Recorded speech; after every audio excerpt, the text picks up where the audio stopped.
I won't make it easy for you now. You got 2 minutes of my time, and I don't really break too easy, but I'm worth it, 'cause I'll slip into your dreams tonight. Oh, so give me your all.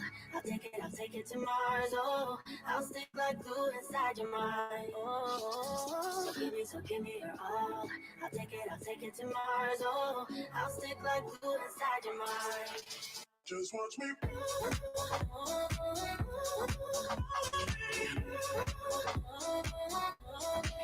Just watch me.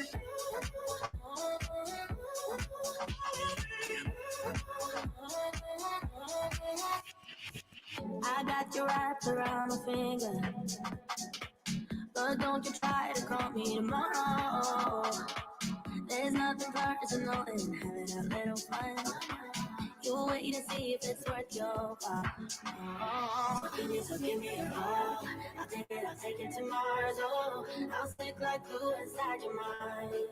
Just watch me. So give me your all. I'll take it to Mars. Oh, I'll stick like glue inside your mind. Just watch me.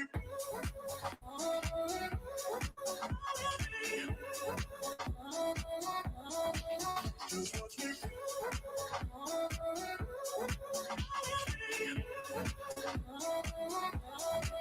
Just watch me.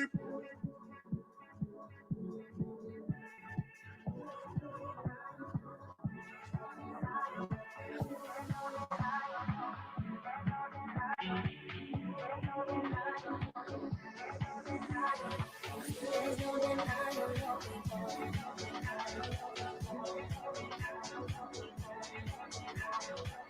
There's no denying what we want. Just watch me.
Last night we had something. Tonight I'll be guessing, but I don't really have a case. You don't have to mention, you just like their attention. It's written all over your face. I don't wanna play the quiet type when I'm near you. Reading old messages on my phone every time I see you. Tell me, is this part of an act just to keep your image intact? If you think that strategy's smart, I'm not gonna defend my beating heart. Defend my beating heart.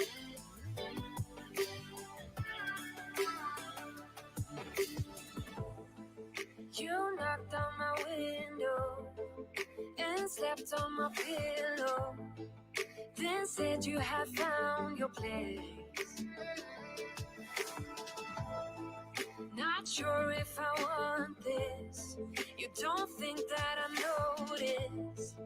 This isn't like giving you space. I don't wanna play the quiet type when I'm near you, pretending that I don't know who you are every time I see you. Tell me, is this part of an act just to keep your image intact? If you think that strategy's smart, I'm not gonna defend my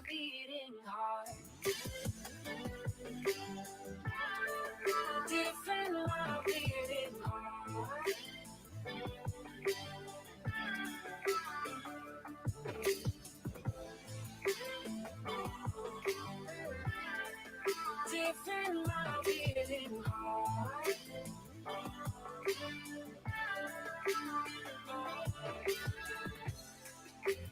Talk to me, just talk to me. Talk to me, 'cause I'm not gonna defend my beating heart. Defend my beating heart. I'm not gonna defend my beating heart. Defend my beating heart.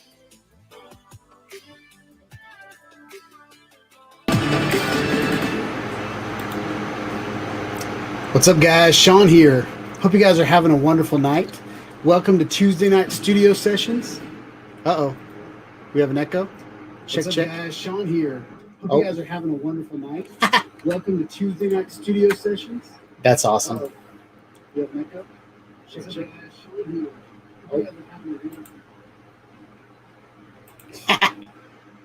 I forgot I had you guys open on another tab. What's up, everybody? Tonight's going to be a little different, so I might not have all my ducks in a row tonight, just because it's going to be kind of an online mission creation. We did this a couple months ago. Actually, it might have been several months ago when we did this for my Mavic Pro. But last time we did this, we made the mission that I just posted, that I flew right there. I flew that mission with the DJI Mavic Mini. They've added support. Actually, DJI added support for the Mavic Mini on their SDK, so then it just automatically rolled into Dronelink, which is super awesome because you can see we got the Mavic Mini here, and we've got the Mavic Air 2 right there. So I'm super excited for the day that the Mavic Air 2 is added to Dronelink. But yeah, those are all my DJI foldable drones back there. Just to kind of, I don't know, show off. I'm just kidding. But the reason those drones are back there is because Dronelink uses the DJI SDK to run its software. So you know it's good. The SDK from DJI is designed by DJI to communicate with DJI drones. So there's a long list on Dronelink's website as to what drones that the application supports. They recently sent me, Dronelink promoted one of my videos on their site or on their Facebook page, and they sent me a link and said, that they saw my video and that they had posted on Facebook, and they were advertising in an email that they sent me that they added the Mavic Mini. So I dusted off the Mavic Mini and brought it out and tried it out, and I was amazed at how good the little Mavic Mini handled that mission. It was a bit windy last night, and if you look closely to the video that I posted, you'll see little bumps here and there. And that's a gust of wind pushing the drone, and the drone is going right back into its spot and flying through the mission. So I've had plenty of experience over the years building missions for drones. My first mission ever was Cane Ridge High School with the Parrot Bebop, the original Parrot Bebop. So I've had my fair share. I've done missions for the Bebop 2, the Parrot Anafi. I'm planning a mission right now with the Autel Evo 2. I've done missions with Litchi, and now we're on Dronelink. So what all these things have in common is the waypoints. Where Dronelink takes it a little bit further is they've added a lot of technology into their cloud-based app. that is from all these different tools. So if you're a professional inspector with a drone, you're going to use applications like, wow, it just went away from my head. Pix4. There's software that, like mapping software, that lets the drone go back and forth and taking overlapping images and creating maps for. Sorry, I got squirreled by a question. It allows you to do overlapping routes where you take pictures and then stitch all those pictures together to create a map of something. On their website, we'll get into it, but they have like facades, so you could take pictures of the side of a building, and then this side of the building, and then this side of the building, and create a 3D model of that building. So what's up? We're going to go through roll call. There's a lot of people here tonight from the get-go. So Bob Casey's here. I don't know if Nacho's still here. He was at the river. And then he was going to come back. Gadget Man 404 is here. Welcome. Chris Hope is in the house. Bob Casey is in the house. We already said Bob Casey. I said Bob Casey twice. Oh, 3 times now. Brent Newman's in the house. Termination's in the house. What's up? Uranus is in the house. At least mine is. What's up? Welcome. Steven Drones. So, yeah, already we have a pretty good crew of people here. Pretty excited about tonight. So I want to run through the chat real quick and see if there are any questions. So Gadget Man asked if it was online missions only. So it is a online cloud-based application where you design your missions.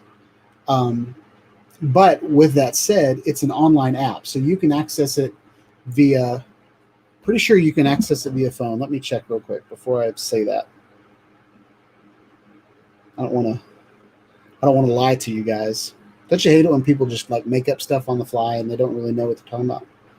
So let's check it. If I can access it on my phone, so right there, I can get to the website. I'm going to log in.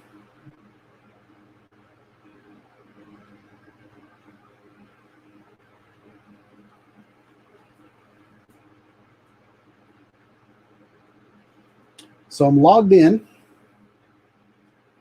Let's see if we can pull up the Mavic Mini. So I can pull up the Mavic Mini mission that I did. It looks very tiny, but I can zoom in. And let's see. I don't know if I can do this on camera or not, but let's see if I can grab this point. There. I just adjusted it. So, yes, you can use your phone. You can use a Mac, because I've done it on a Mac. You can use a PC. You can use, from what I just showed you, I'm pretty sure you can use an Android phone. So because it's a web app, and that's the beauty of it. If you build a web app, you don't have to do all these different things for, like, build different applications. It just kind of works. So let's see where I'm at.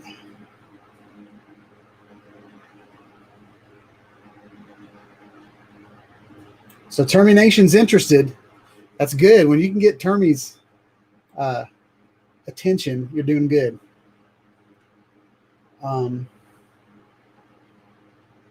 So Uranus asked, I'm going to call you UEP.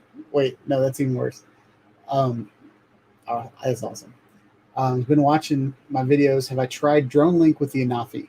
The Dronelink will not work with the paired Anafi because it runs off of the DJI SDK. So just for DJI drones right now, but if they ever add other SDKs, that would be completely awesome. I would love to do this with my my Autel Evo 2, because 808 was on here, or 808 commented on my Mavic Mini video, and he said that the Waypoints mission that I made for the Mini was way more complex than anything that the Evo can do. So I'm anxious to get my feet wet there, but I thought since this was kind of new news, and my video the video that I posted had a lot of good traction, so I thought I would piggyback on that traction and do an in-depth video. I don't want to do like an hour video for you guys creating a mission, but I don't feel bad taking a live stream and doing it. That way you guys can fast forward to different things. Once this live stream is posted, I am going to put timestamps on the description so you can fast forward to the good stuff. Because right now I'm kind of rambling, answering questions, all that kind of stuff. So Gadget Man asked if it's PC only. Gadget Man's in the UK. It's nearly 1 a.m. That is awesome. Not for you because you're tired, but it's awesome that someone from the UK would take their time to watch my video. So I'm very honored. Thank you for showing up. Eat More Possum says, Phantom 2 Vision Plus was my first Waypoint mission bird. I use a now defunct app for waypoints. That's awesome. What was, Brent, I'm curious, what was the name of the application that you used?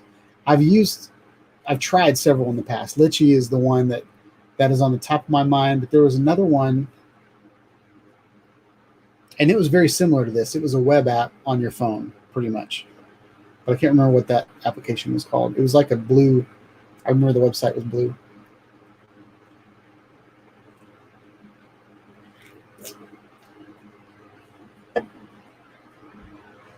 Man, Phantom 2. That takes me back.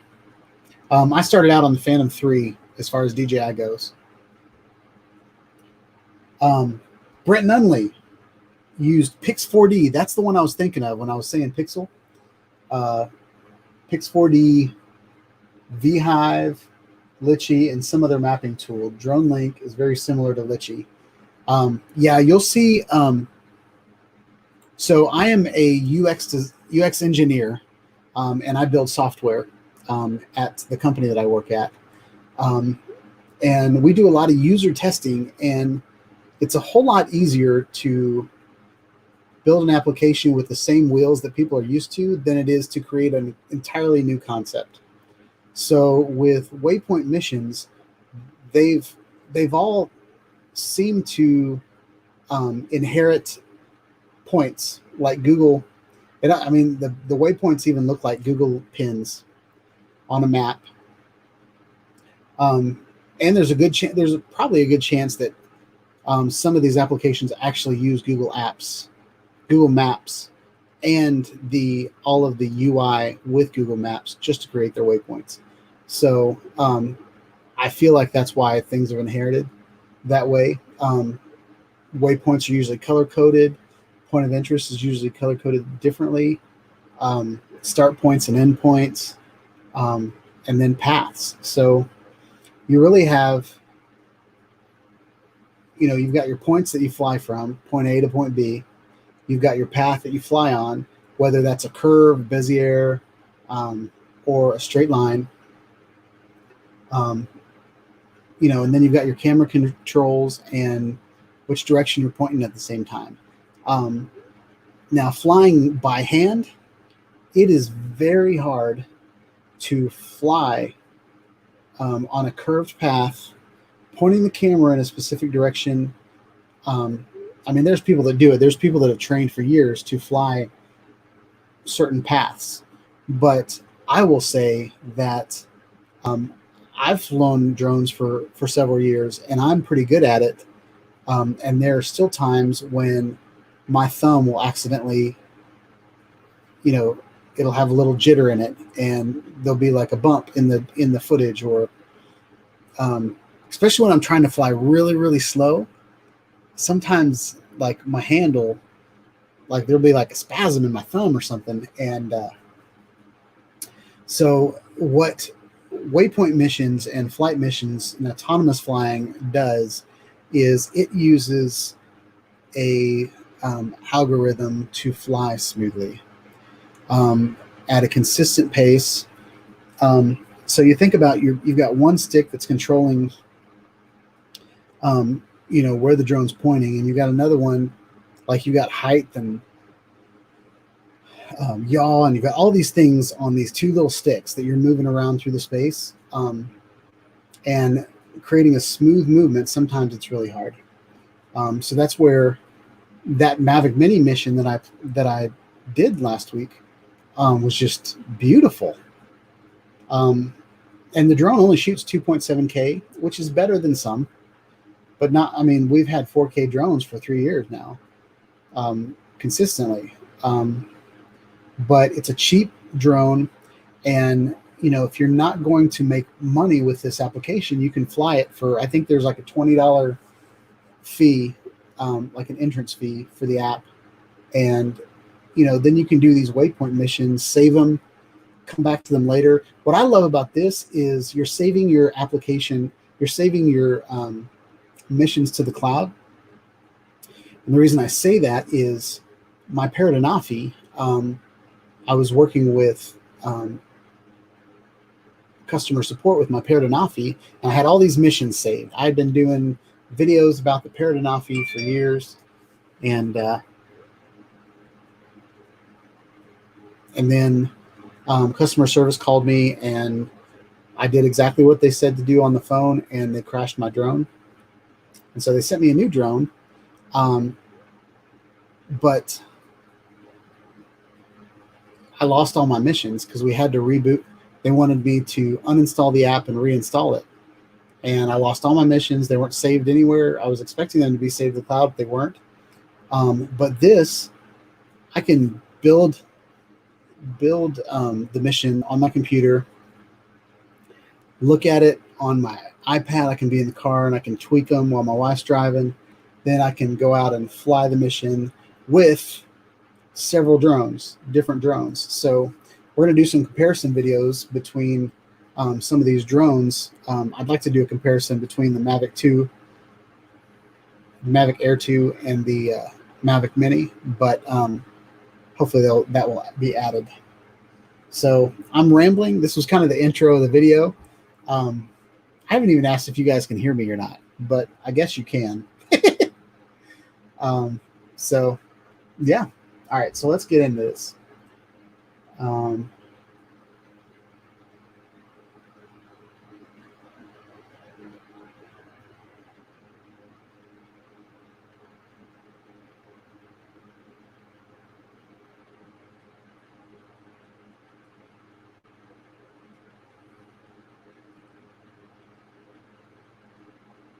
So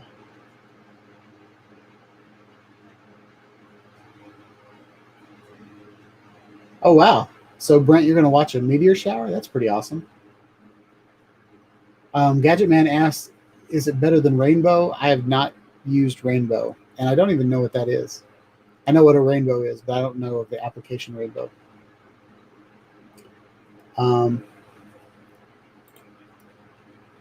I got a ... from Uranus.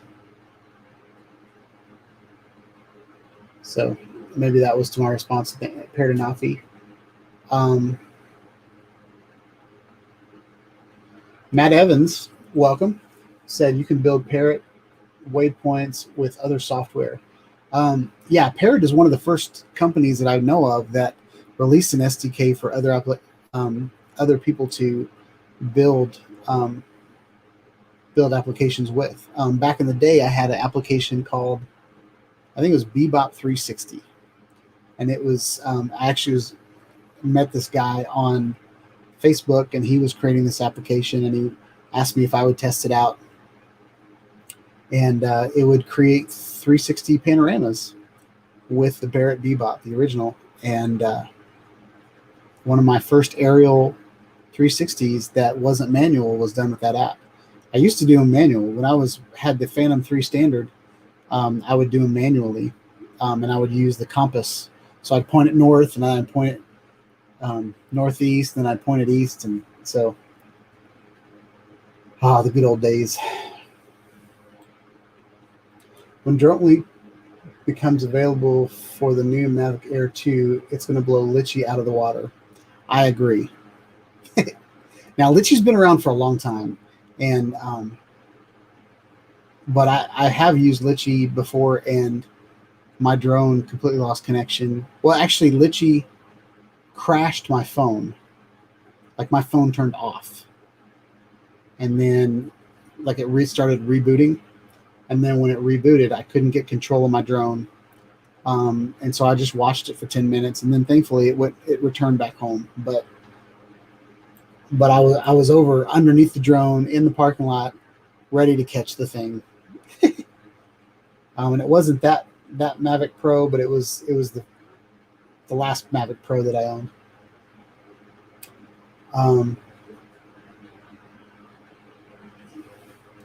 So Uranus said, I only wish Dronelink would add continue mission if you lose controller signal.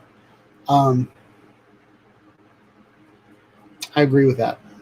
One of my biggest selling points with the Parrot missions are that you can continue the flight if connection is lost.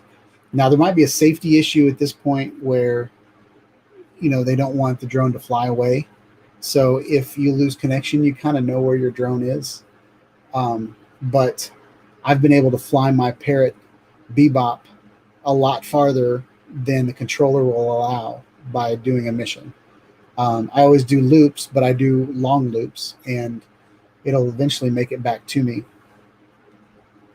But there's been times when I've driven around the parking lot just so I don't lose connection to my drone, just because it's a little Wi-Fi drone.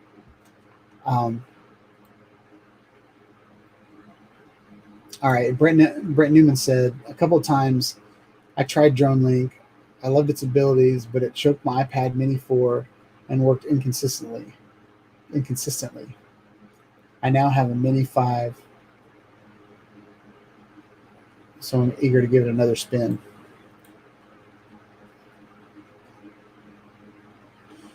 So Brent said, I understand that Dronelink does its processing in the tablet phone and not in the bird, unlike Litchi. Therefore, if you lose communication with the bird, the mission stops. Is that right? So I actually looked it up this week when I was building the Mini mission, and the first thing that I did when I was repeating the mission that I did several months ago was I added the Failsafe in. And the three options in the Failsafe are, and we'll get into it when we build. We're 2 minutes away from 7. We're going to start building a mission at 7, guys. But the Failsafe, so what Failsafe is, if you lose connection to the controller, like if the connection between your controller and the drone is lost, then it's going to kick in and do whatever you told it to do. The three options were to return to home, which is what most drones do. They will hover, and then they'll return to home. Okay? Excuse me. The second one is it will just hover. So, in that case, if you lose connection and it starts hovering, then you can just walk and take a couple steps towards it, and you might get connection back. So that's good, especially if you're almost as far as you're going to go on the mission, and maybe you just need to get a better connection, so you just walk. Or maybe you didn't realize that you weren't pointing your controller at the drone, and you look at the map and just kind of move it over, and oh, there's the drone. All of a sudden I got 2 bars, something like that. And then the next thing is if so we've got return to home, hover, and then auto land. So it'll land wherever it is. Auto land scares the poop out of me because I fly over trees, I fly over power lines, I fly over a lot of things that I don't want to land on. Back in the day, I used to fly really, really safe and only fly over grass. So if my drone fell out of the sky, it would just hit grass.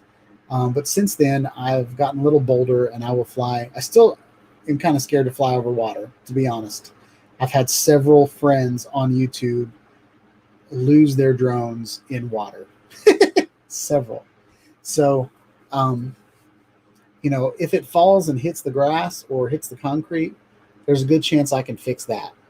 But if it goes underwater, I don't know if I can fix that. So Brent Newman says, interesting about the failsafes. Dronelink said the iPad Mini 4 isn't powerful enough for Dronelink to work adequately. So if folks have older software, they may have issues. Oh, that's a good point. Interesting. So the iPad Mini isn't powerful enough for Dronelink. I wonder if that's creating missions or if that's actually running missions. I've built missions on my desktop that I've flown from my phone. But that would be interesting to try out if I wonder if the application on the phone, like the iOS application. Now, iPhone 4, what version of iPhone or iPads are we on now? I don't even know. I should know, but I haven't talked about Apple on my channel in years. Like they started naming them Pros and stuff. So, and they named them like with sizes. So there's like a 9.7 and like a 10.5 and a 12, but they're not like the number of iPad, like the generation anymore.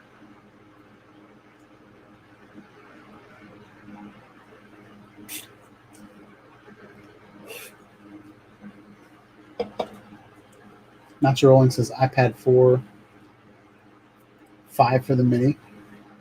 Okay. So we are going to do, I'm going to kill this. So I think that's messing up. We are going to get into the building of the drones. Or sorry, what am I? Okay. Reset. My hair looks funny. There. So we are about to build a mission. But before that, I wanted to show you guys all of the merchandise that I've created lately. If you were here a couple weeks ago, you were here for the drone shop. And I will show you the drone shop.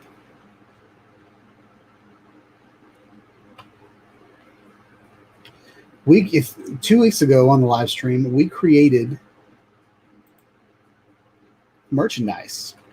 We actually designed this t-shirt right here. We drew that drone from scratch using, I forgot the name of the application now. I usually build things in Sketch, but there is a application called Lunacy on the PC that we drew this t-shirt. So there's that. And I have several other designs that I'm kind of working on getting up. For those of you that fly Unique Typhoons, we've got Hexacopter. It's a cool little t-shirt that I drew. And then under the same concept, if you guys fly quads, I have Quadcopter. And this is the exact same design.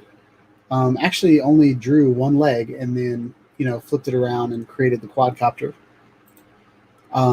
They're available in hoodies. They're available in masks for COVID. And when you click on one of these items, you can go in here and you can change the background color. And I've picked colors that actually work with that design. So super cool. I decided that people weren't buying Shawn-Eyed Studios merchandise because nobody really cares who Shawn-Eyed Studios is. But I wanted to design a product line that you guys would actually want to buy and want to wear. I also have this. This is just kind of random.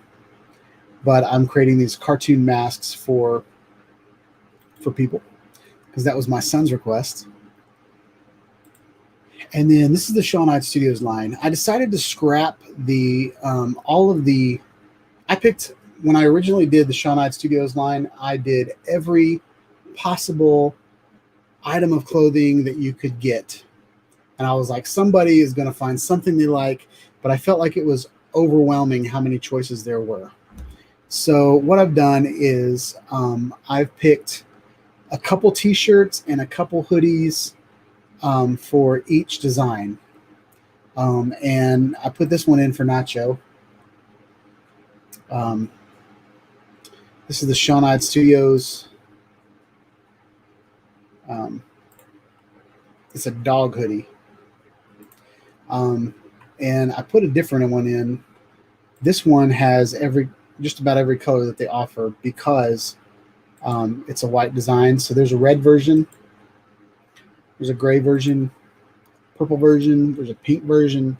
So kind of an offset design. I thought that was pretty cool. Nacho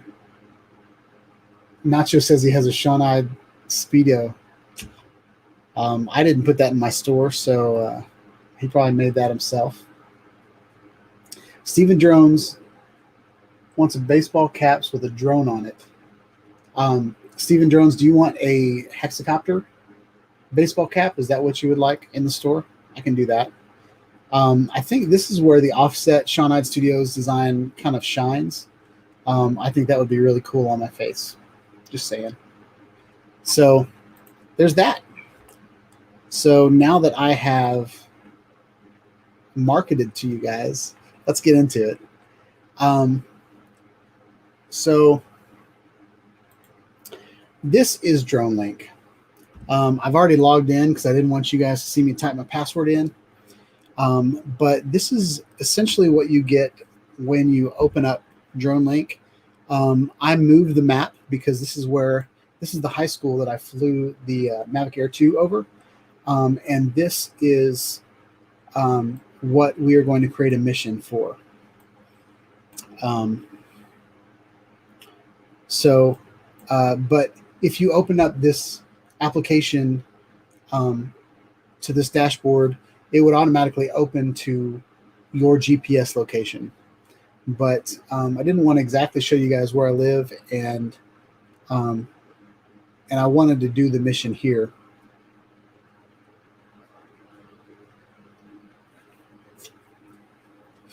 So the first thing I do whenever I'm creating a mission is I want to scout the location.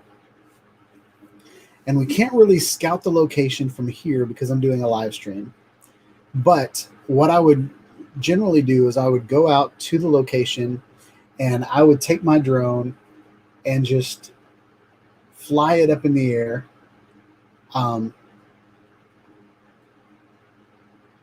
Go over to the highest item that I can see. Usually it's a tree. Sometimes it's a building. And in this case, on this campus, there is a stadium right here. And the stadium has huge stadium lighting, really, really tall. So that is what I don't want to hit. Okay. Now, luckily, I flew my first 3 batteries of the DJI Mavic Air 2 on this campus. So I have video on YouTube of my telemetry, how high I flew and all that kind of stuff. So I brought it up here and see, so we're at about 16. So I'm going to play a little bit of this video.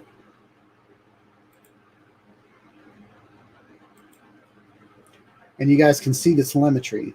So right here, I'm only flying 41 meters in the air. Okay, that's my height. And as you can see, I can fly over all of these buildings at 45 meters up in the air. And the reason it's meters is because this was my first flight with the DJI Mavic Air 2, and I hadn't changed it from metric to imperial yet. but let's see if I get any higher.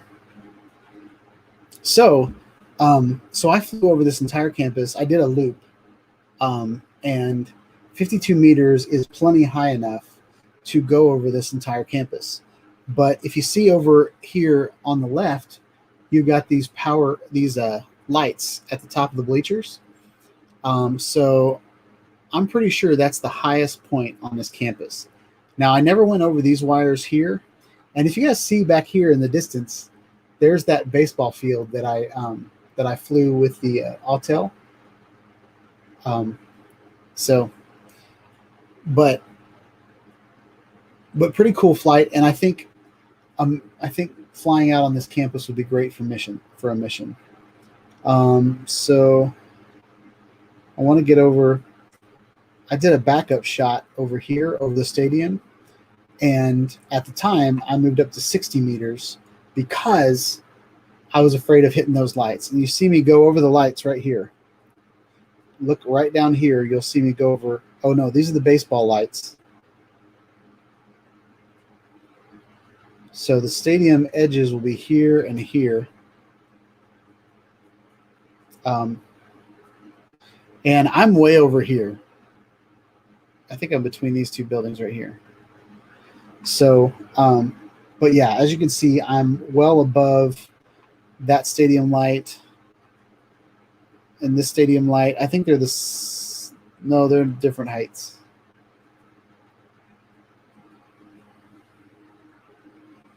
But pretty sure that 60 meters is high enough to clear all these things. All right, let's see if there's another shot.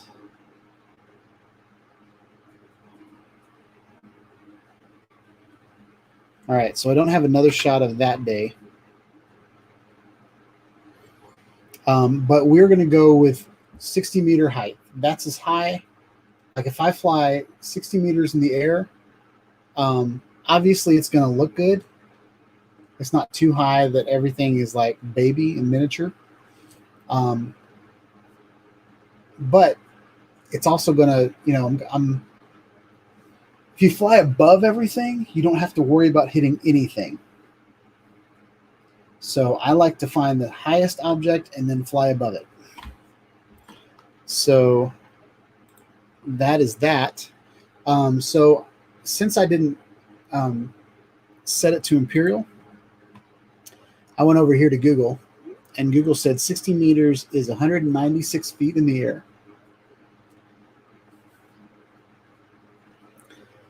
So we are going to do everything on the mission. We are going to do it at 200 feet so that we are completely safe flying wherever we want to on the campus. Okay? So I think we can kill that. We'll just go over here. Okay. Now for the mission. I want to point out on my previous missions, so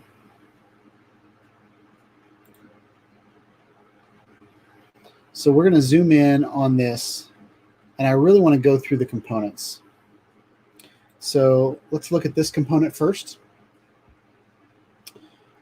So we've got return to home altitude set to 200 feet. Okay. So I think we're going to keep that. We're going to do that exact same thing. If we return to home from 200 feet in the air, we're not going to hit anything on the way back. Okay. Next, we have the drone connection failsafe. And this is what I talked to you guys earlier about.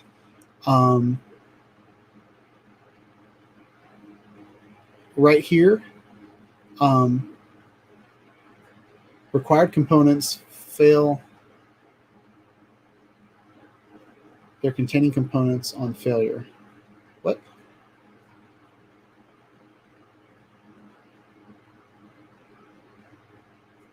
Yeah. So behavior, these are the three options. We have hover, return to home, and auto land. So I told you guys that earlier. All right.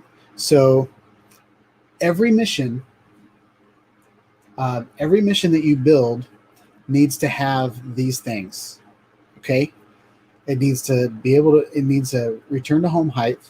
Think about when you're flying your drone, all of the checks that you do at the beginning, or you should do, is one of the main checks is to make sure that your altitude on return to home is high enough so you won't hit anything. Failsafe is already built into the drone for the most part, generally. And then you want to make sure that your video starts recording.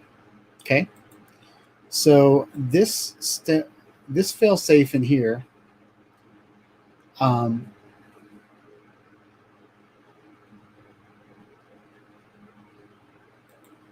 is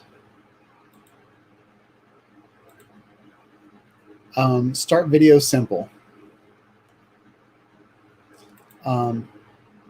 So in this one, it has, it doesn't know if your drone started recording or stopped. So it wants to put it into a mode that it understands. So a starting point. So it automatically stops everything that's happening. The camera mode is video. So it switches the camera mode to video. And then camera start capture. So it hits the shutter button. Some drones, when they take off, they start recording immediately. Other drones don't. You have to hit the record button. So what this is doing is saying whether it's recording or not, stop. And then start the video. Okay. And then this is kind of interesting. This is Gimbal Fpv Mode. So there is yaw, follow, and free.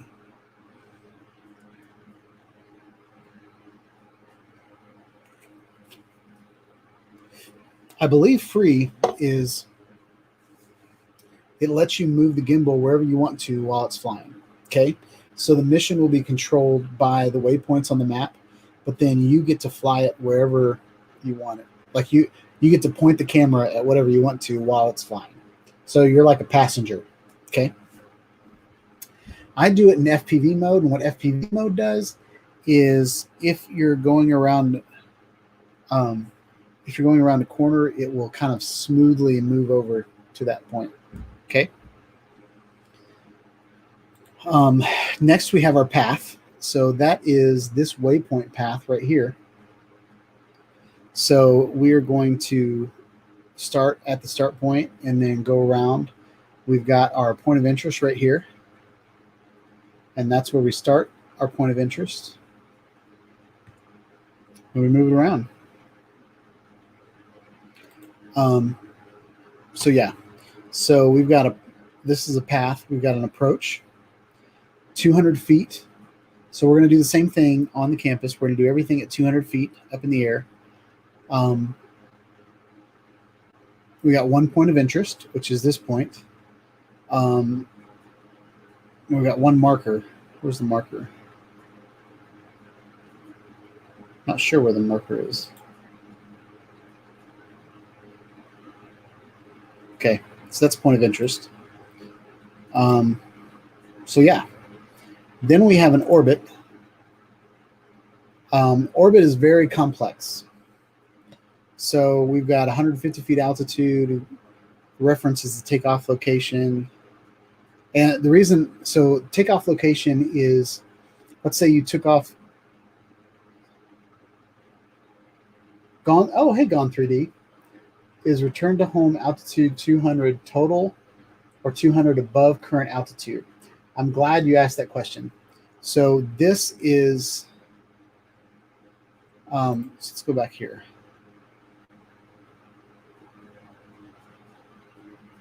Okay, so it doesn't have it here, but it has it here. It is 200 feet above the return to home. I mean the takeoff point. Whenever you're talking about altitude, it's all referenced based on the original point. So if you took off from the top of a building, your takeoff point is 0, even though you might be 400 feet up in the air or 200 feet up in the air. Okay. And then the for the FAA, you're allowed to fly 400 feet above ground level. So if your ground is going up a hill, you can fly 400 feet over that hill. That's why you can fly well over 400 feet above ground level when you're next to a building, because you actually get to fly 400 feet above that building. So the taller the object or the higher the point on the ground, the higher you can fly. But when you're creating a mission, you need to know from where you take off how tall things are. Okay? So you need to know how tall the tree is, how tall the power lines are from your home point. So I always pick a spot that I want to fly from all the time. I want to pick a takeoff point in the parking lot or, wherever. And then when I do my scouting, I get all my measurements from there. And then when I go out and fly again, excuse me, I'm gassy tonight. When I fly from that point, then I know that I'm going to be safe. Okay. That's a very good question. Thanks for asking that. So we've got 100 feet. This altitude is 150 feet over takeoff location. This is the tolerance, 15 feet above or below. There's always going to be, you need to put some room for error in there. I'm going to talk about that when we get to the battery length. The Mavic Mini can only handle so much time in the air, and I'm going to shave 10 minutes off of that with my Waypoint mission, just to give it enough time if it has to push against wind or something like that. It's always kind of a relative measurement. We got the radius, 141. I'll show you how I came up with that later. Clockwise, so there's that. Then I made the camera stop capturing because I wanted to do a 360-degree video or photo. And so that's what I did. All right. So we're going to close this. We are going to find the school again. Where are we at?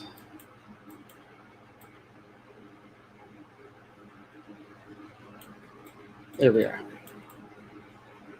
All right. So we're going to do a new plan.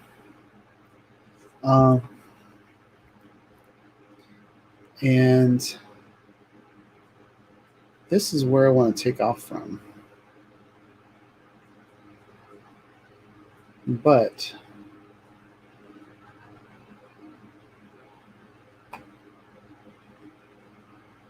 maybe I should take off from here.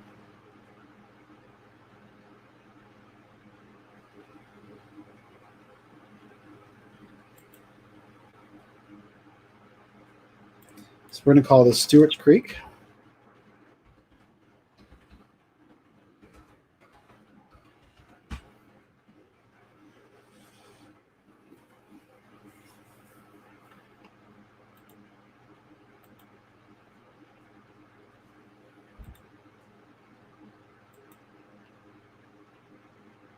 All right, so we're going to, these are the basics. I don't want to put any restrictions on the takeoff. I'm going to return to home whenever it's finished with the mission. I generally like to fly my missions to the home point anyway, but, just in case.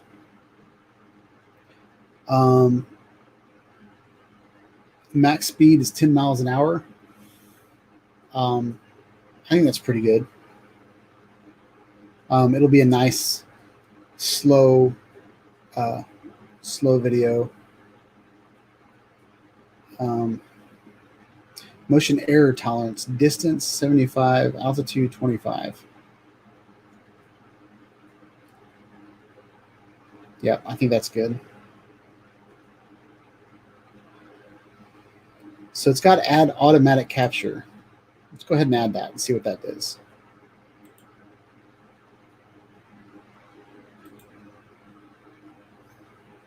We're going to do video. And then we're going to go next. Create initial components. So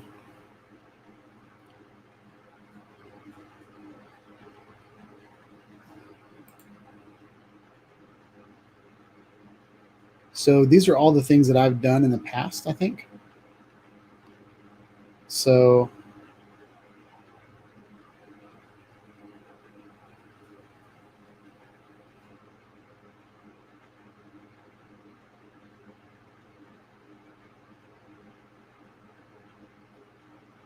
I'm going to add this in.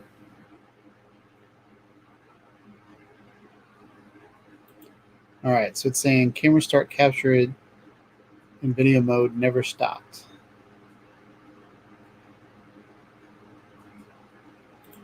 Okay. So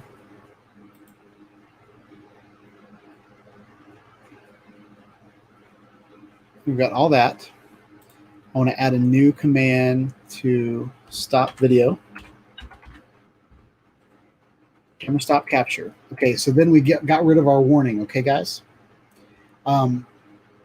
Just as if you were building a website and designing code, you need to have start tag and the end tag. So if you start the video, you need to stop the video. If you start a path, you need to finish the path. Stuff like that. So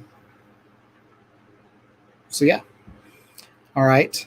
So we've got, what were the other things that we needed to do, guys? We needed to set the return to home. So I'm going to do home.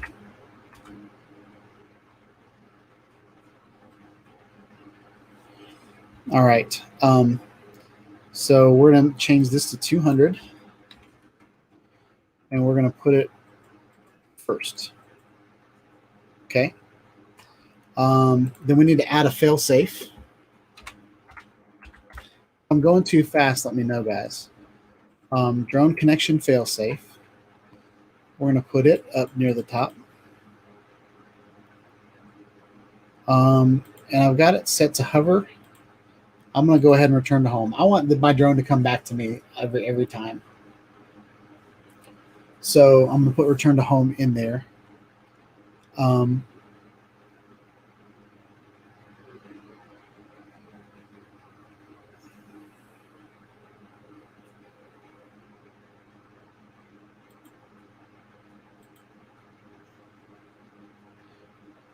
All right, so I need to go back in here and I need to take this out.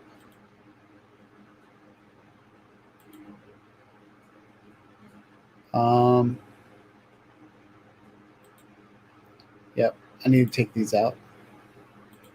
Sorry, guys. I forgot I was in the middle of that component. So this is back to our full mission of components. I'm going to add a new component. Failsafe. I want it to return to home. And I want it to be up there. I want to, oops, I'm going to be done with that. I want to add a new component. Return to home altitude. You get the 200 feet. And we're going to be done with that. Oh, we need to move it up. All right. Start video. And then we need a new ad. We need to stop the video.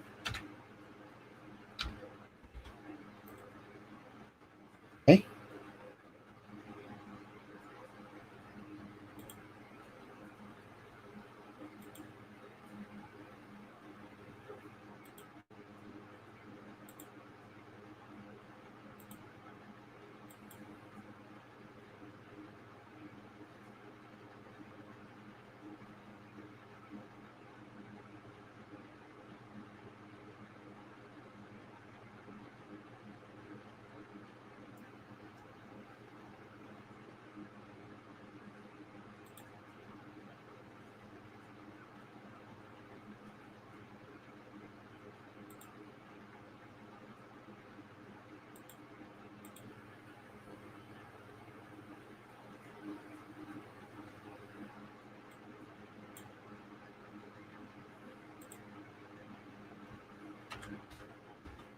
All right, what I'm doing right now is I'm trying to just kill all the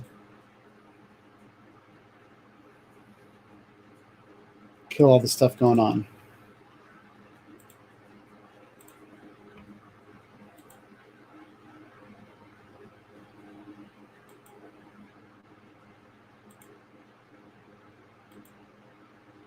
All right, so now let's do something.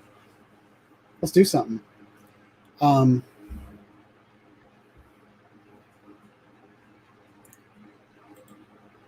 let's go in here. We've got actions on finish, turn to home. Okay, so all that's good. So we started a plan. Next thing I want to do is I want to add a path.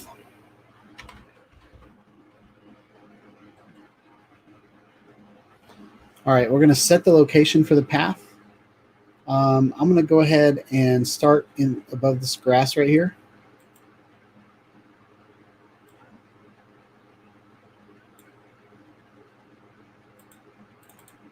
Whoa. All right. So here, on the approach, we want the altitude to be 200 feet. So what I'm going to do when I fly the plane is I'm going to fly it up in the air, probably 100 feet up in the air from there, just to save height. And then when I hit play, it's going to fly up to the altitude that I set right there on the approach. Okay.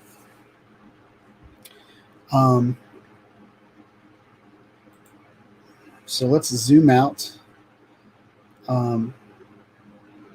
Actually, let's move this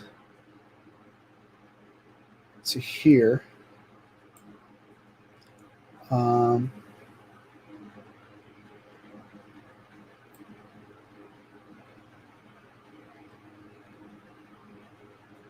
I'm going to kind of fly.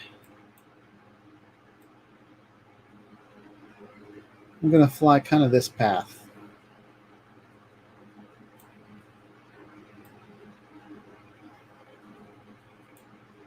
Okay.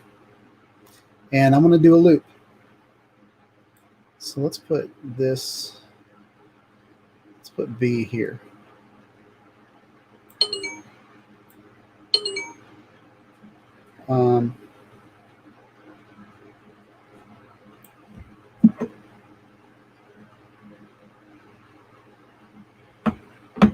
And then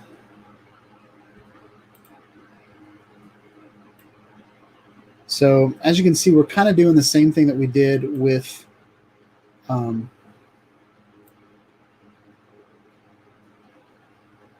the mission.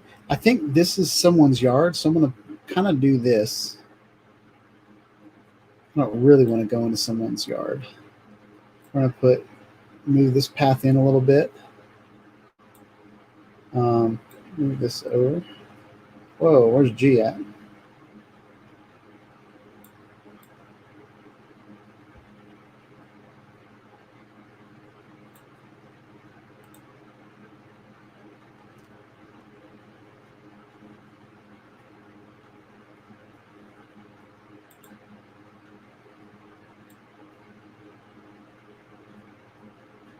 There, that's better.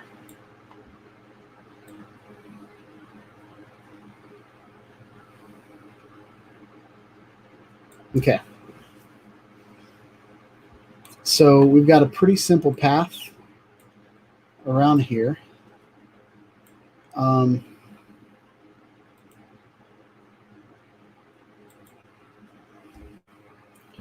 We've got a simulated drone. So what we can do, maybe I should make this full screen. You guys don't need to look at me, right?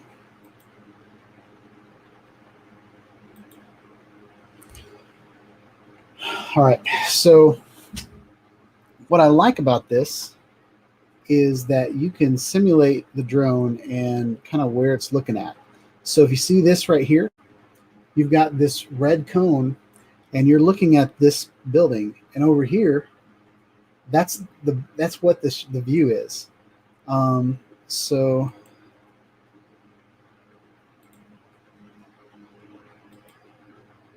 all right, so if you click into the simulated drone, right now it's on a Mavic Pro. We got the Mavic Air is one of the options. That's good. Even the Spark, you can fly this. You can use the Spark here. But what we are going to do is do Mavic Mini. And what that's going to do is it's going to adjust the point of view so you can actually line up your shot. It's not perfect, but very, very cool.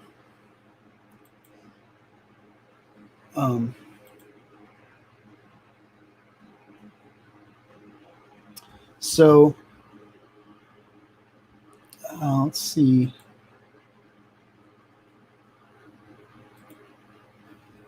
Let's see what the approach is.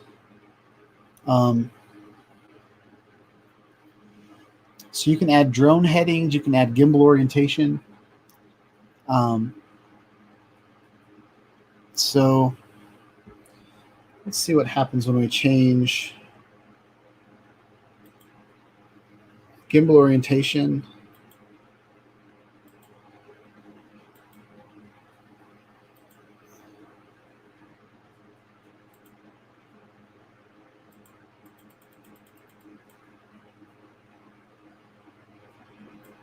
It's 260.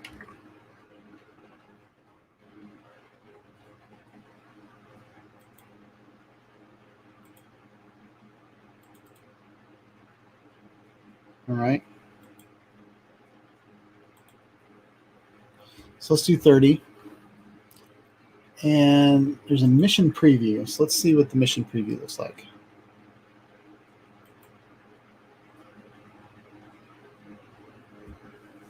This is just quick. We're not doing a point of view yet. We haven't done a point of view yet, but just curious as to where my drone's pointing.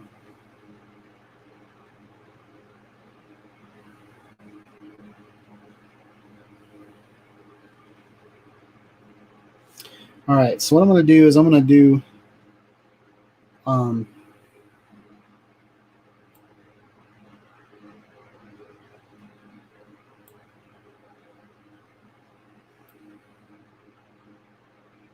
so I got the approach.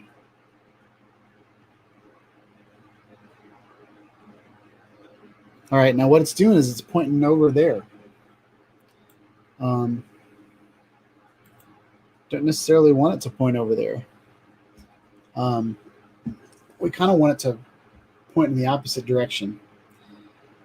So as you can see, the drone's flying along here and it's kind of going around. So I don't like that. So let's go back here. And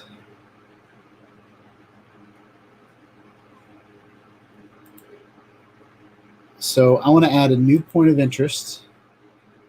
And let's just kind of point it.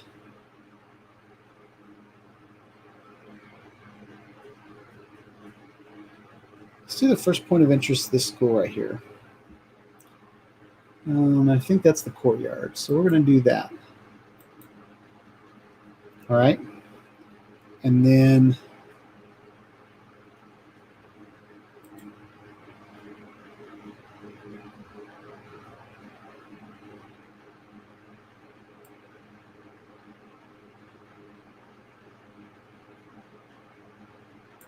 so if we point it there, it's going to be looking over there at the school. So I think that's pretty good.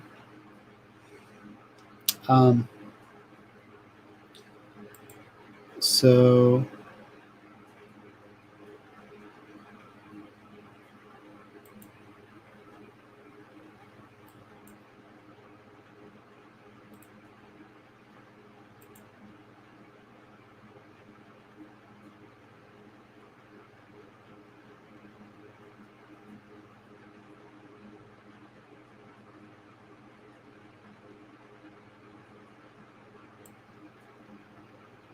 how did I do that?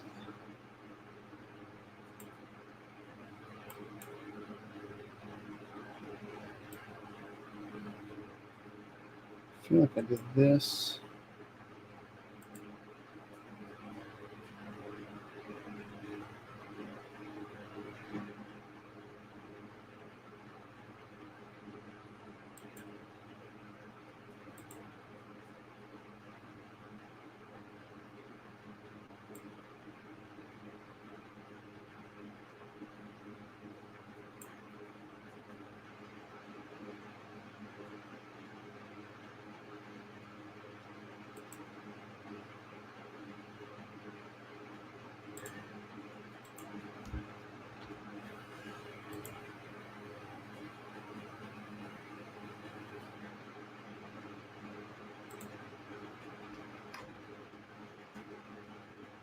I'm going to go undo that.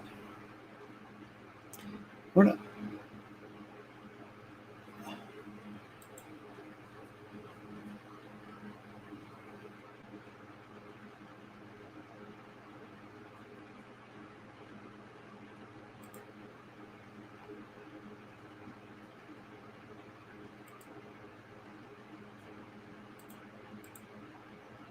So I'm a little stumped. If you guys know what's going on, let me know.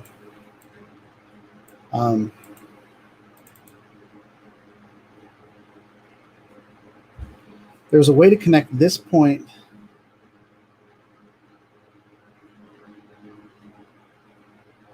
to there.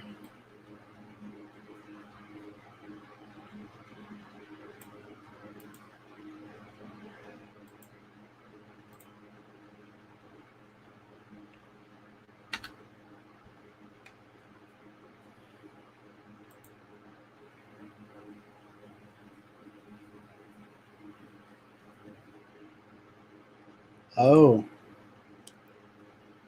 that's what it is. Okay, let's go back here.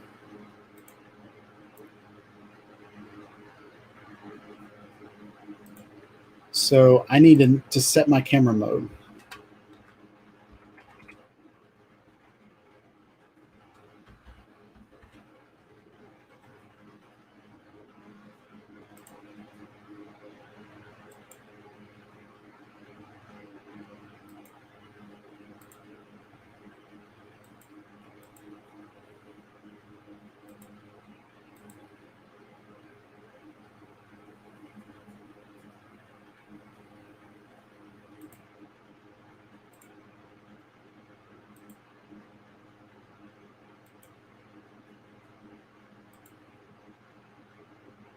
Camera mode attempted before camera stop capture.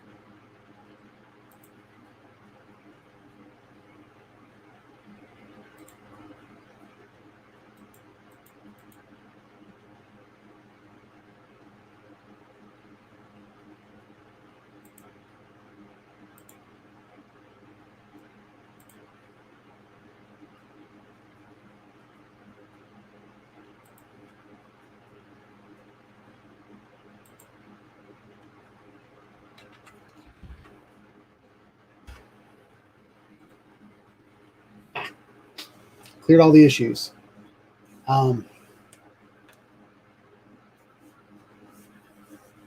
What's up, Jeff? You missed a lot, man. We are creating a mission over Stewart's Creek High School.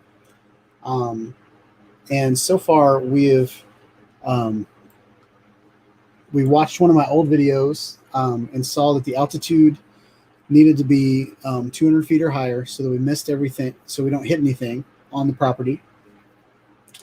I created a path going around, and now we've done we've started the camera, we've set the return to home altitude, put in a failsafe in there, so whenever the drone stops or loses connection, it will return to home safely. And that's about as far as we've gotten. I've added a point of interest, and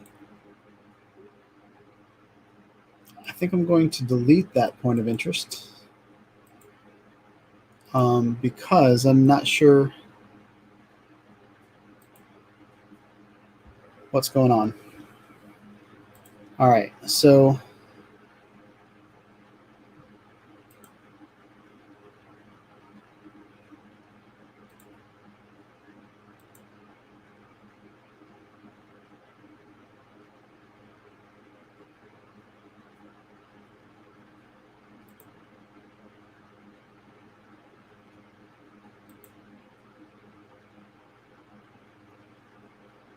these are the waypoints.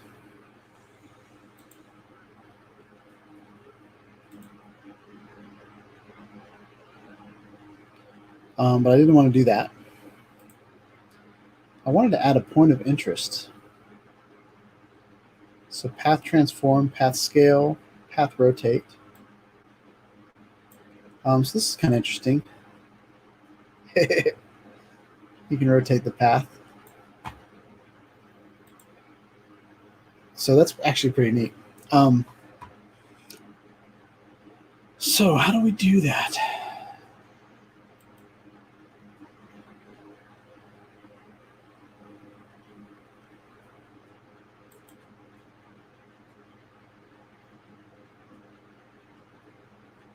Okay, that's what we're going to do. So Waypoint Alpha, we're going to delete Waypoint Alpha. Okay. What I want to do is I want to insert a point of interest plus marker.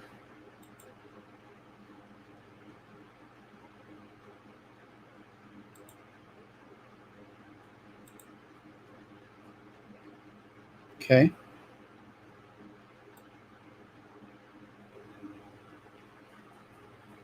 So what I want to do is I want to put this right here and this, there it is. So I want the drone to be pointing here when it starts. I'm going to kind of move that marker right there. Okay. Now what I want to do is I want to have the mission fly across here. And then when I get about here, well, how do I want to do that? Let's, just for kicks, we're going to add another one here. And so when I get about here, I want to switch my point of view to over here. Okay. It's not going to be super smooth, but it might be kind of cool. All right. So now that we have a couple point of interests, let's go in and preview the mission. Now, preview mission is actually pretty neat. It kind of flies the drone around the map and points wherever it needs to, like wherever you told it to. So here we go. There was a way to make this faster.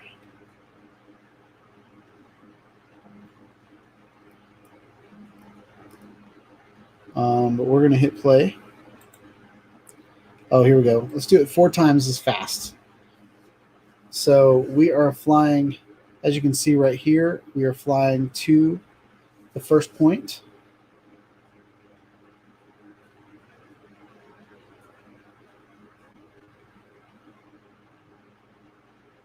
We're going to change the, we're going to turn to the, where it's supposed to be. Pointed the camera down a little bit. So right now we're going around, we're pointing at the school. It's a pretty cool little reveal.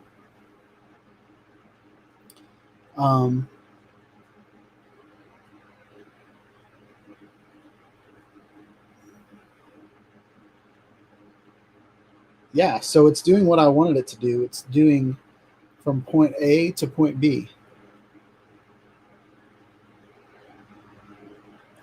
And then when it gets to point B, then it's going to continue to look in that direction, I'm pretty sure.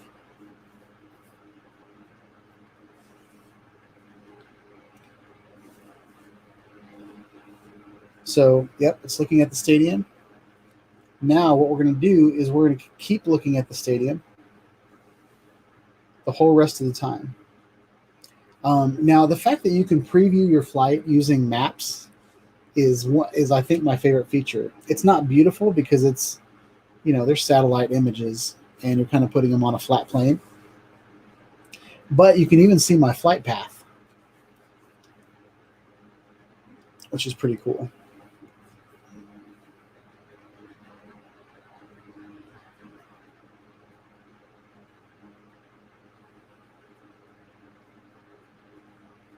And again, this is just one flight path and it's pretty simple.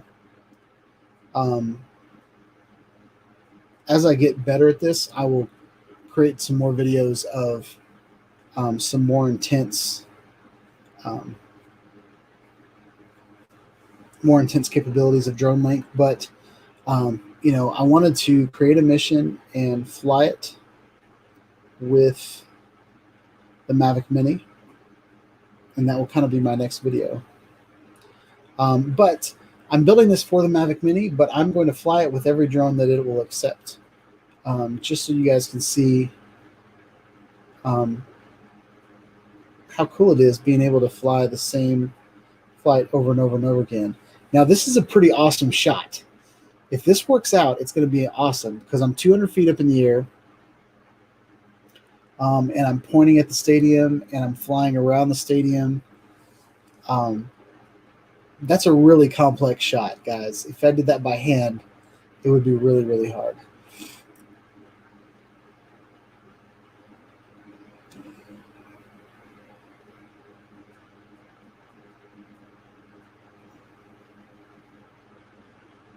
Okay. So that's pretty good. That's a 9-minute flight. Okay. So does anybody here know how many minutes the Mavic Mini can fly? Pop quiz. Usually Newman's on top of it. We'll see if he's listening. I want to get rid of this. How do I get rid of that? So let's go back here.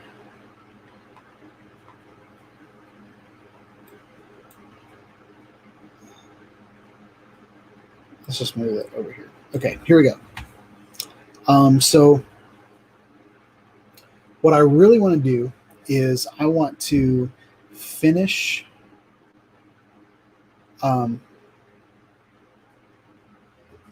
I want to fly through here, and then I want to turn around and go right back to the home point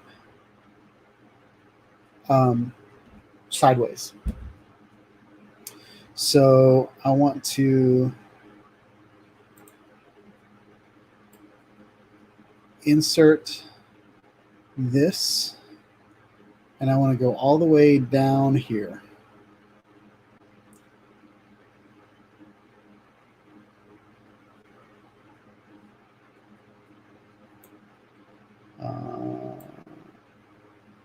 We're going to straighten that up so it goes straight through.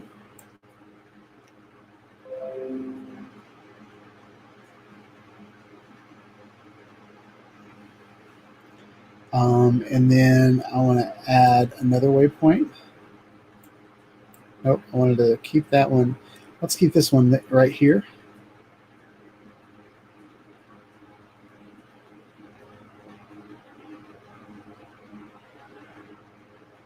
Okay. And then I wanted to add right here, I want to add a new point of interest plus the marker. And I want it to start around here. And then I want it to point here. Okay, so I'm basically going to be riding right down the street. Then I want to create another point. Dang it. I want to create another point.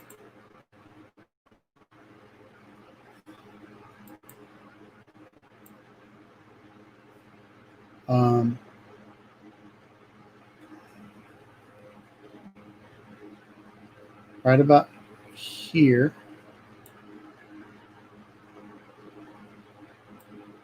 And then I want to insert a waypoint.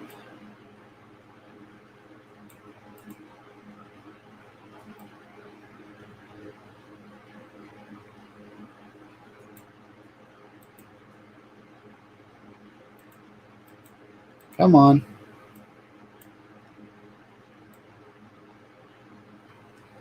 And then K is going to come all the way back to here.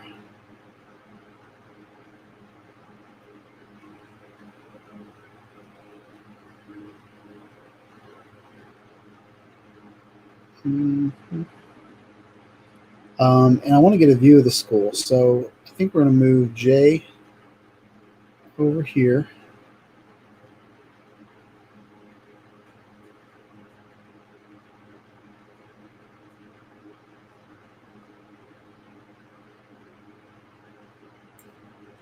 All right.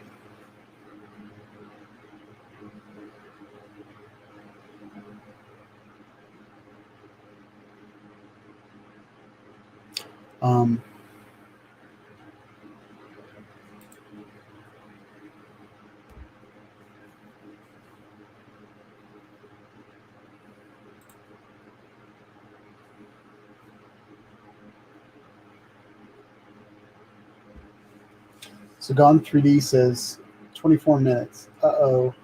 I know very little about the very little Mavic Mini. Come on, Newman. You're my knowledge base. You're the one that always answers my questions.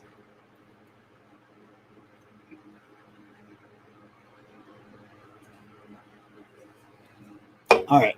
So we have the point of interest there, but I want to insert a heading. So how do I do that?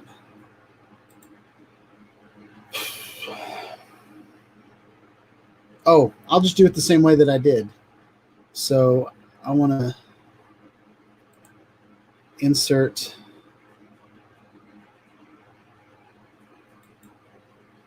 point of interest with marker. Okay. So here, I want it to point here.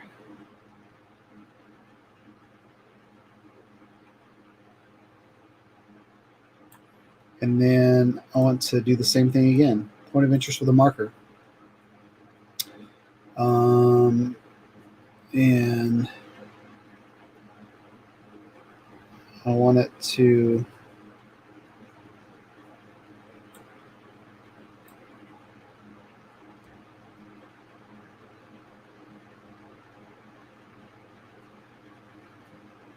oh.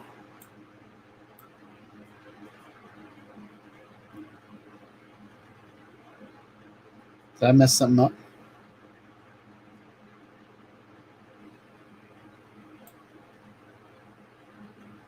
Okay, shoot. All right, when I get here, I want it to point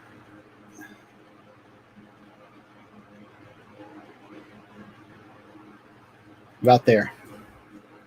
All right, I think we are good, guys. So let's preview this and see what happens.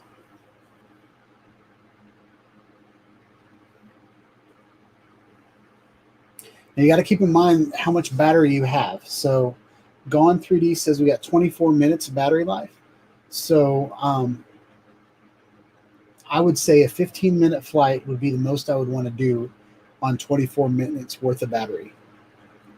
I know it's kind of a small campus, but you never know how much wind's going to happen or how much that little bird is going to be fighting.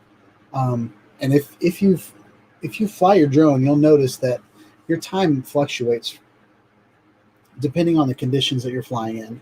So in order to take off, gosh, I'm gassy. In order to take off safely and land safely, we're going to give our drone plenty of time to make it through successfully and get back home. Okay. Oh, Gone 3D says it's actually 30 minutes. So 30 minutes. I think you were right the first time, Gone 3D. 30 minutes flight time is like probably just in a hover, not moving anywhere. Like that's marketing. So 24 minutes is probably a safe time. And then I would shave another 5 to 10 minutes off of that when creating your plan, just to be safe. I've pushed the drones to the limits in the past, almost wrecked one time. So from my experience, just give your drone some time to breathe a little bit. So yeah, okay. So I don't know how to read that name, but it says fly, fly, fly. So we're going to fly, fly, fly. At least we're going to simulate a flight. Okay. So we've got a 16-minute flight on a 24-minute battery. That's good. That's the most I would want to do. So we are going to hit play, and we're going to go 4 times the speed just to kind of show you guys what it is. As you can see here, the heading of the drone is kind of pointing towards the first spot.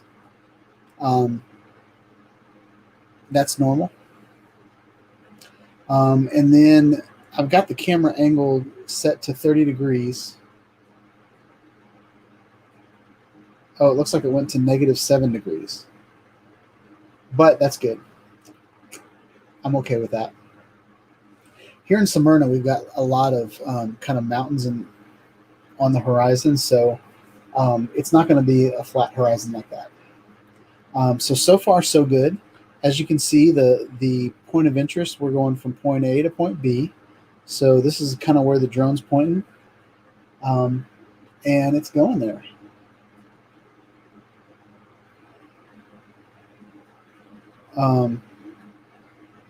So we went from the high school over to the stadium. So I think that'll be a really cool reveal of just about everything the campus offers. And then what we decided here when we hit point 2 was that we were going to keep on the stadium. So we're going to look at the stadium, which is really the focal point of the campus anyway. But we're going to look at the stadium the entire time. And whereas this is kind of a neat little fly around, for those of you that just showed up, whenever you get over to the stadium, it's going to be a super complicated shot because we're pointing at the center of the stadium this entire time it's flying. Oh, Jet Martin says, just joined. But their mission planning looks way more complicated than Parrot's flight plan. It's very similar. Jet, there are a lot of similarities. So if you're familiar with flight plan at all with the Parrot and Nafi, I think you'll be able to jump right in. Just finding the components at first is a little, it's a new concept, but if you've used flight plan at all, then I think you'll be good. It looks like we'd lost. Oh, we added a point of interest.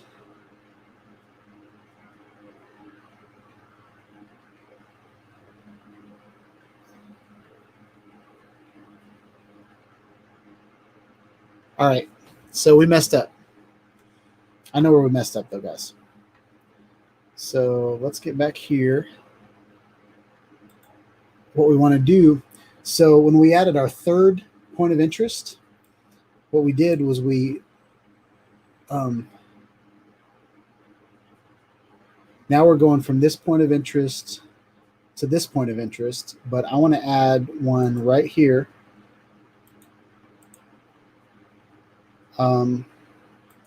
Point of interest and marker.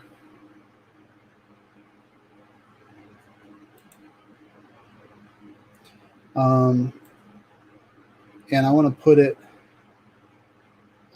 right here. Actually, I want to put it right here. I want that transition to be pretty smooth. So I want to put this here, and I want to put this point of interest right next to B. All right, let's go back. That's what I love about this preview feature, guys. Just the fact that it can, I love flight missions because you can tweak, but being able to preview what it's looking at, if I would have done this in the field, I would have flown the mission without the preview. I would have flown the mission and had to tweak it after I chewed through a whole battery. But being able to do it on the website is super cool. All right, so we're going to start flying again. Jet asked what this yellow circle is in the middle. This yellow circle, well, I forgot that you could edit it from there. All right, let's go back to mission preview. So Jet, what that yellow circle is in the middle is it allows you to turn, scale your path. Like let's say you did a path, but you realized you didn't give yourself enough room to point at what you were looking at, and you could scale your mission out bigger. At one scale, one's rotate, and I forget what the third one is.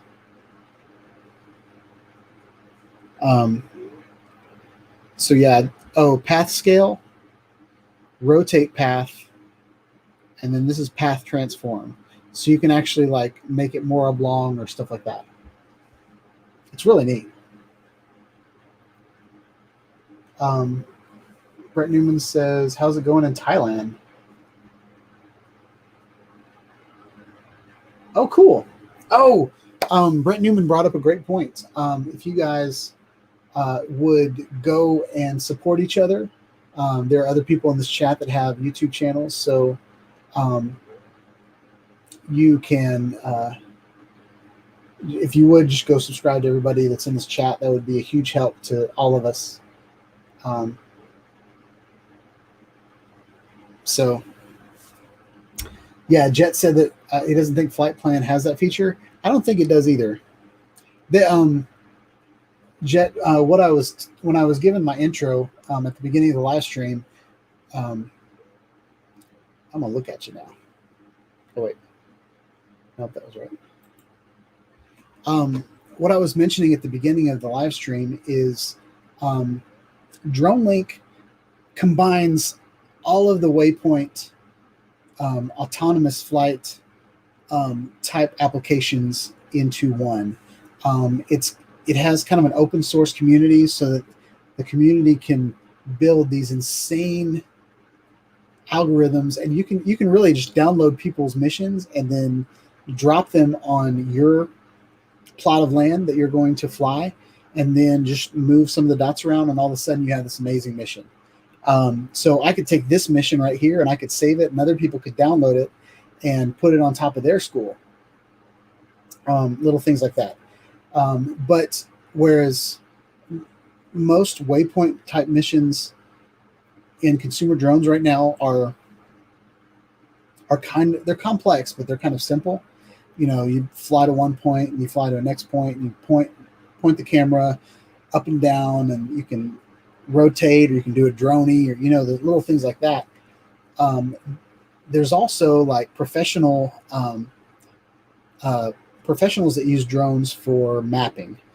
You can do it in kind of a lawnmower motion where you're mowing over the entire map, and you're taking overlapping pictures that will stitch together to make this huge map, just like the map that we're looking at right now of the campus.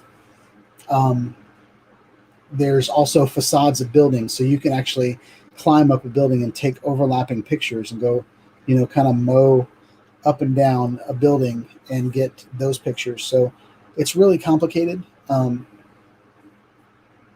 the sky is the limit. You're really just picking a spot in 3D space, and then you're flying to another spot in 3D space, and you're pointing your camera.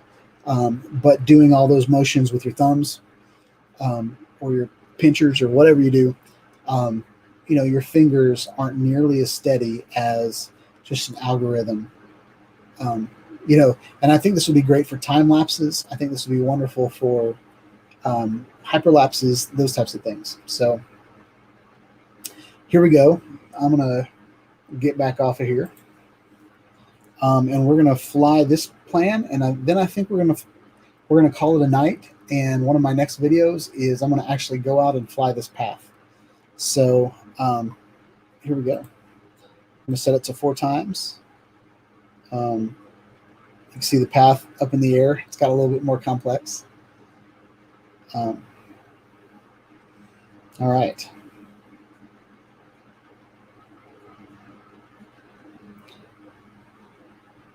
Actually, I'm going to change one thing. We're going to go back to the approach.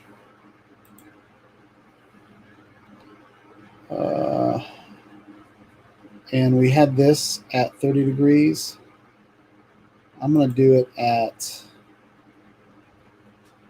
-15. Just for kicks. All right, let's preview it now. So I noticed when I set the gimbal to 30 degrees, it was pointing at the sky. So I might as well get some footage on my way to the first path, and we'll see see what it does. And the plan is to be able to do a mission on one battery. I've got 3 batteries with the Mavic Mini. So I'm going to be able to tweak it out in the field. So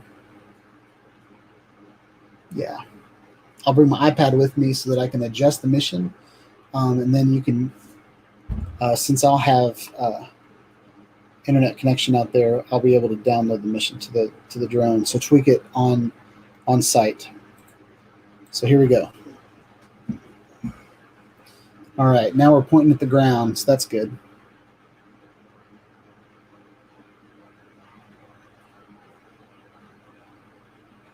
So it's just going over to the mission. We're looking at that guy's swimming pool.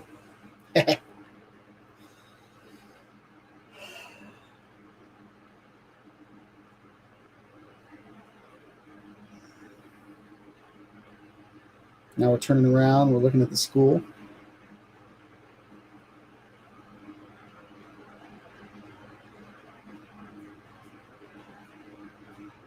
So far, so good. Now, let's go ahead and get to the second point.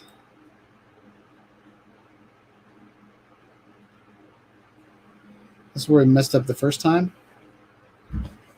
So what we're going to do is we're going to look at the stadium this entire time. So we'll get kind of an approach up to the stadium. There's baseball field. There's 2 baseball fields, maybe 3. There might be one on the other side of the stadium as well. So I think that'll be really cool.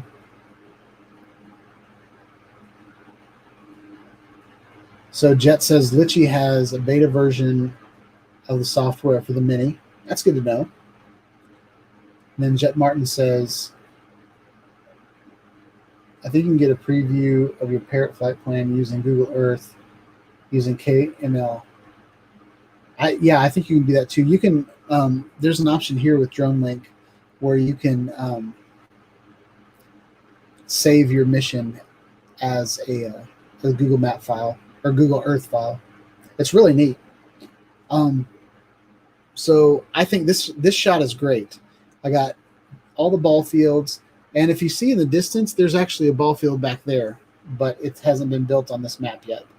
But that's the one that I flew with the Autel. So we'll be able to get all the ball fields in this shot. So I think that'll be awesome. There's a line of trees right there, though, so we might not be able to. You also got to remember that this is a flat map. In reality, the Earth is not flat, and all the stuff sticking up on it is not flat. But we're 200 feet up in the air. We're at a safe height.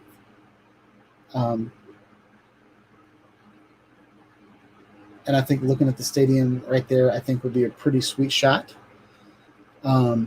We are about to come around to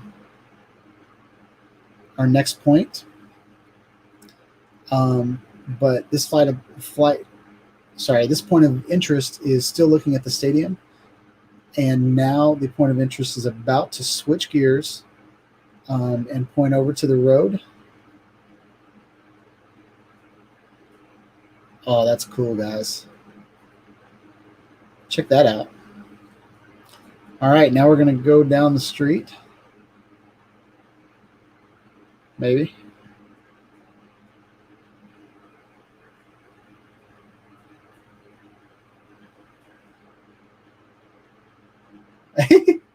Yeah, don't lose your footing, Jet. I have done this in a VR headset, and I've gotten a little dizzy. So this one's not perfectly going down the street, but I still think it's... Ooh, it looks like it's going to a different point of interest.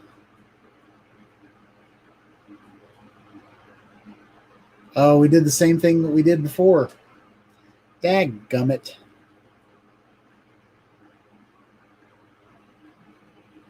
All right, so we're learning here. I want to fix that before I forget about it. So what's happening is this point of interest is here, but we need to add a point of interest.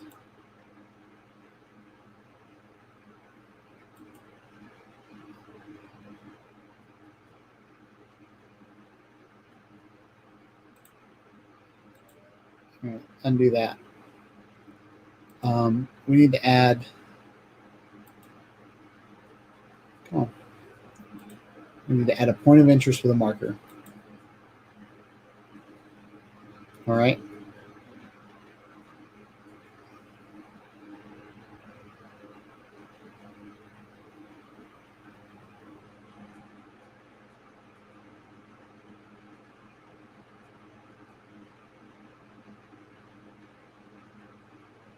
All right, I think that's it. I think that's all we got to do.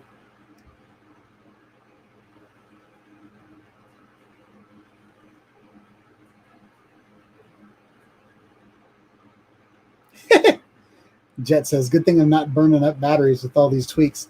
If you guys have watched my Paradenoffy videos, I ran through, there was a time where I was running like little three-minute missions, and I do like 3 missions on a battery.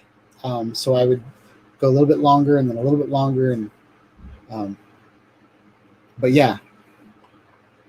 All right, so let's go ahead and move to, we know this first part's good. We're going to start right about there. We're going to hit play. We're going to do it 4 times. Just to give you an idea, this is kind of what it would look like at 1 time speed. So I think we'll get a really cool shot of the campus. We're going to go 4 times speed.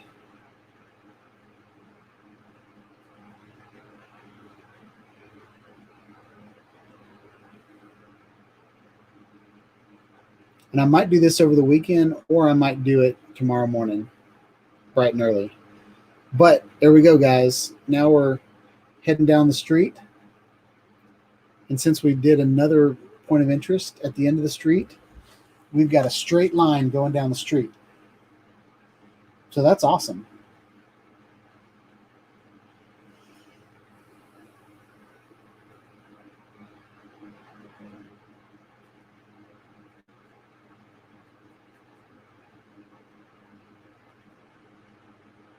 All right.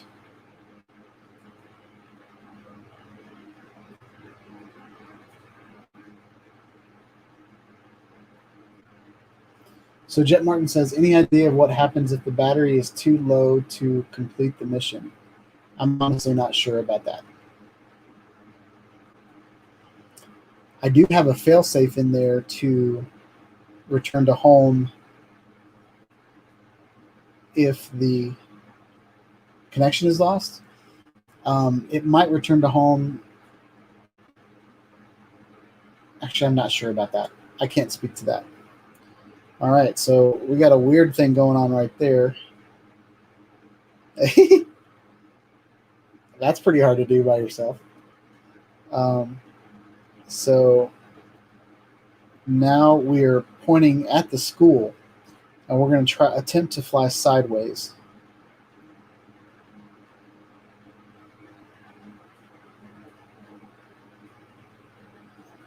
This is kind of a reveal going across the side of the campus. I did this with my DJI Mavic Air 2. It was one of the shots that I did.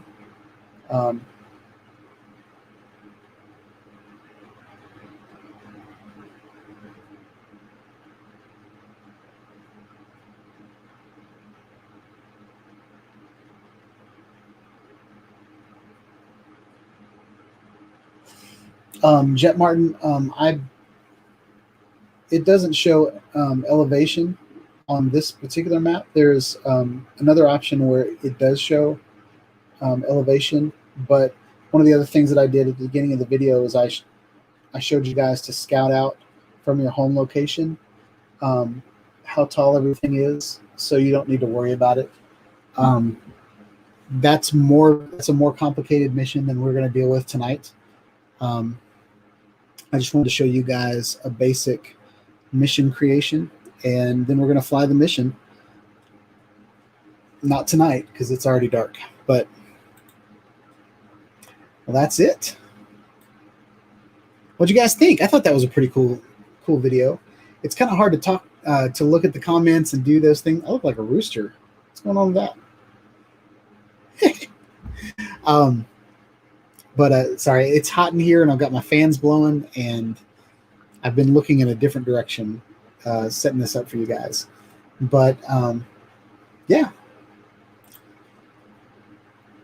that was it. Hope you guys liked this video.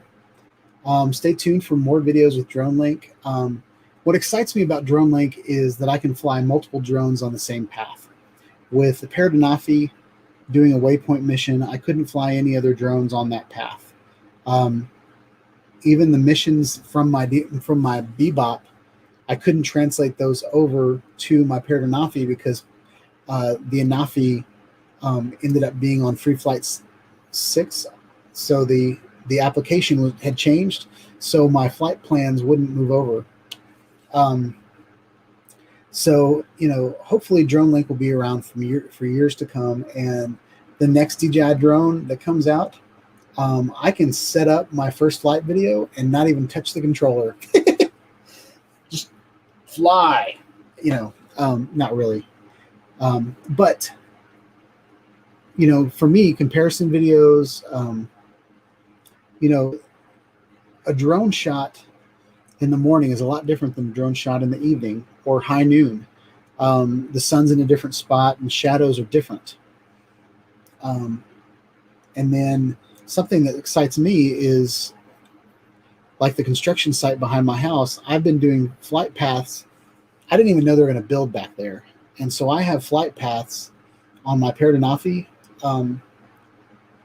when there were trees everywhere. And then they burned the trees up. Like they tore the trees down and burned them up.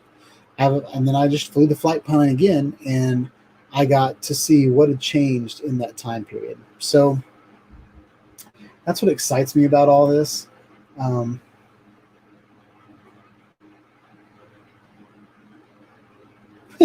Jet wants me to fly my Mavic Mini at night, which has a crappy, tiny camera. I mean, it has a pretty decent camera, but not for night at all.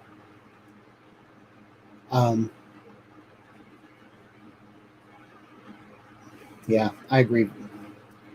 So, hope you guys like this video. Please like, subscribe to my channel, click on the bell for notifications, or when I put out more live streams with instructional tutorials in them, videos about drones, autonomous flight, cameras, action cameras, and just how to live stream in general. And yeah, hope you guys stick around because we're going to be doing some more of this stuff. So yeah, have a wonderful night, guys. Peace out.